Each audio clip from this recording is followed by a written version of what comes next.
Welcome to today's Explainer. Today, we're doing something really cool. We're bridging the gap between hard empirical biology and high-dimensional spiritual insights to understand the immense toll our indoor lives are taking on both our bodies and our spirits. We're going to explore how something as simple as sunlight, or, the lack of it, is fundamentally altering human health. And we'll be looking at this from a strict medical perspective, as well as a truly fascinating metaphysical one. Let's start with a staggering reality. Get this. Modern humans spend an incredible 93% of their lives indoors. Just think about that for a second. 93%. We've essentially turned into highly sophisticated, anxiety-ridden houseplants. We are completely separated from the natural world for almost the entirety of our existence, building these artificial enclosures out of concrete, glass, and artificial light, and totally cutting ourselves off from the Earth's natural rhythms.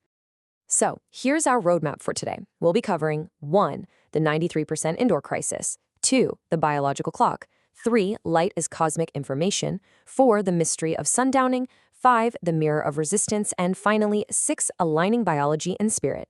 Let's get right to it. Part 1. The 93% indoor crisis. Okay, let's actually look at the stark physical differences between our artificial spaces and the natural world.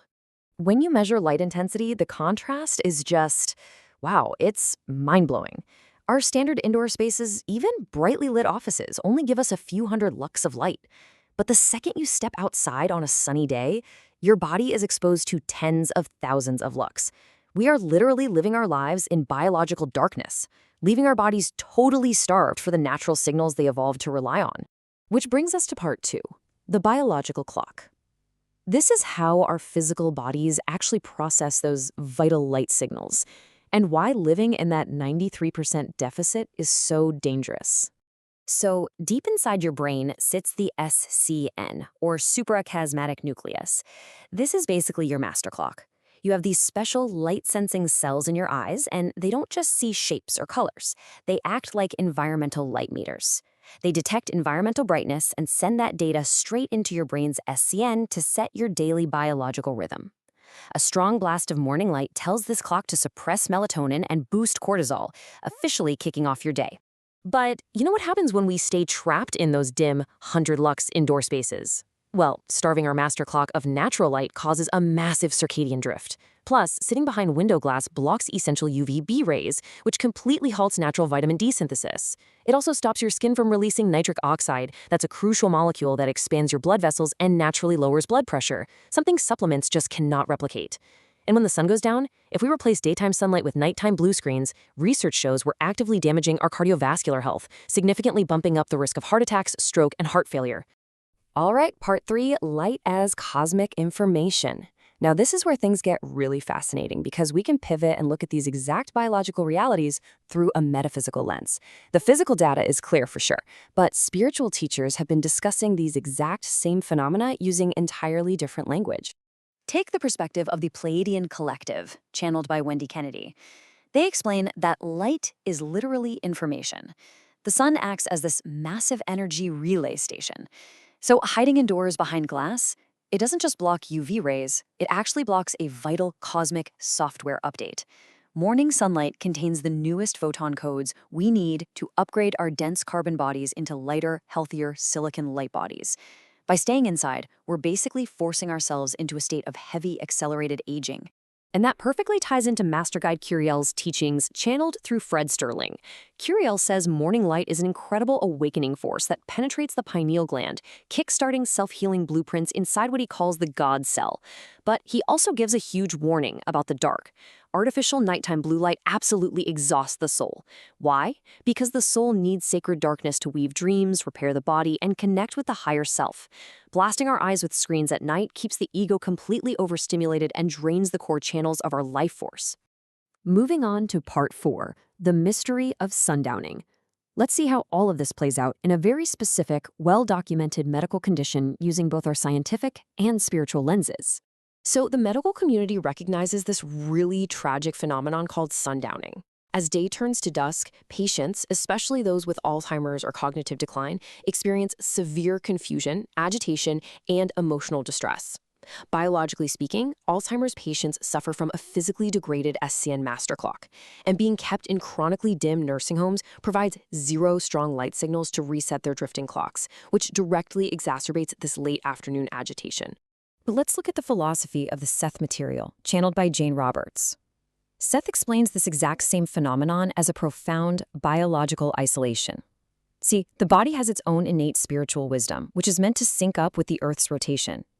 When we force artificial limits on it, like keeping the elderly inside dim rooms all day and then turning on artificial lights at night, we literally sever their inner self from the outer environment. That resulting cognitive confusion and heart stress, that's the body crying out in deep energetic isolation. Part 5. The mirror of resistance. To really grasp why this cognitive confusion and agitation peaks right at dusk, we have to talk about the energy of resistance.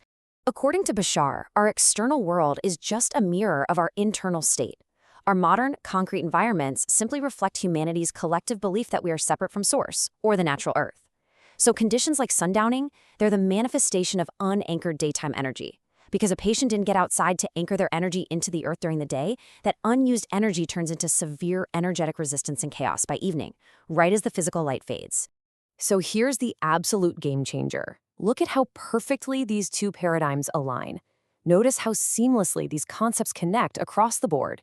Physical circadian drift from lack of light, that maps directly to energetic disorientation. The cardiovascular harm from nighttime blue light, that's the overstimulation of the ego, which stops the soul from resting. And the medical agitation of sundowning perfectly mirrors the metaphysical concept of unanchored energy and accumulated resistance. Science and spirituality are describing the exact same 93% indoor crisis, they're just using different vocabularies. Finally, Part 6, aligning biology and spirit. Now that we have this unified understanding, let's look at the actionable remedies. How do we actually reclaim our natural rhythms and fix this massive light deficit? Medically speaking, research proves that getting morning light therapy, exposing your eyes to between 2,500 and 10,000 lux, can drastically improve your sleep, reduce nighttime waking, and even moderately delay cognitive decline. But, just sitting in front of a clinical lamp in your cubicle isn't going to cut it. We have to integrate this into a holistic, daily living practice. So, here's your synthesized blueprint for daily living. Number 1, you need 5 to 20 minutes of direct, outdoor morning sunlight within the first hour of waking up. And I mean outside, no windows, no glass. Number 2, while you're out there, take off your shoes. Walk barefoot on the soil or grass to ground your body. And number 3, when the sun sets, respect the biology of your brain. Dim your evening lights to warm 2700 Kelvin tones and turn off those blue light screens to invite the sacred darkness in. And you can elevate all of these physical steps by turning them into a conscious ritual. Treat your body like a living temple. Practice conscious light meditation by intentionally receiving the sun's photon codes. By grounding barefoot while looking at the sun, you perfectly combine the yang energy of the sky with the yin energy of Earth Mother. You can even bring nature indoors with plants and low-temperature candles to ease your transition into the evening. And above all, as Bashar advises, act with zero expectation. Don't go outside stressing about curing a disease. Go outside joyfully following your highest excitement and just allow your body to naturally heal itself. At the end of the day, we just aren't meant to live in boxes, completely starved of the universe's most vital information. So I'll leave you with this. When you look at the sun tomorrow morning, will you just see light? Or will you feel the universe realigning your master clock? Take that step outside, reconnect your living temple. Thank you so much for joining me on this explainer. Keep learning, keep exploring, and I'll catch you on the next one.